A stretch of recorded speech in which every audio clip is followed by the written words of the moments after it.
apóstol Pablo afirma que todo lo que el hombre siembre, esto también cosechará. Es decir, la siembra es gratis, y cada uno siembra lo que quiere, pero la cosecha es obligatoria. Un caso interesante al respecto es el relatado por Raúl Teixeira, profesor jubilado de la Universidad Federal Fluminense, médium y orador, cuya misión es recordar el mensaje del Evangelio, bajo el enfoque espírita. Una vez, mientras asistía a un seminario, en una gran ciudad brasileña, de camino a almorzar en un restaurante, junto con sus anfitriones, vio una escena que le quitó el apetito por completo. Cerca de ellos, junto al semáforo de una larga avenida, una mujer harapienta buscaba desesperadamente algo de comida en un cubo de basura. Pensó en ofrecerle un plato de sopa, pero no hubo tiempo ni condiciones. Más tarde, mientras trataba de componerse mentalmente en el restaurante, a través de la evidencia mediúmnica, se le apareció un espíritu que lo acompaña en su tarea doctrinal, y lo tranquilizó, y le dijo que, aunque le llevara comida a esa mujer, ella la rechazaría.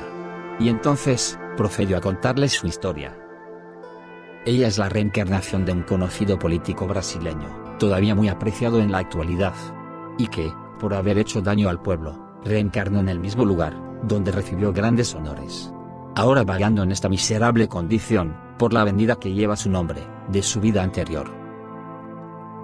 Dios, siendo amor infinito, no castiga a nadie.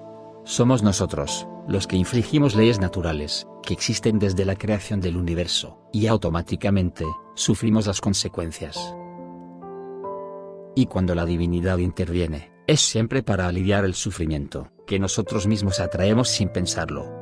Esta ley, de causa y efecto, siempre presente en nuestra vida, tiene un alto valor educativo, para evitar que volvamos a los mismos errores del pasado, en una nueva reencarnación. Está grabado en nuestro inconsciente espiritual, y no depende de condición social, ni del sexo, pues el espíritu no tiene género. Tanto puede reencarnar en hombre o mujer, es decir, lo que sea mejor, para el rescate de sus fallas y su evolución. Tratar de evadir la ley divina, con un simple "no creo esto", no cambiará la responsabilidad que cada uno de nosotros tiene, por nuestros pensamientos y acciones. Un día entenderemos que somos seres espirituales, viviendo en este momento de la experiencia humana.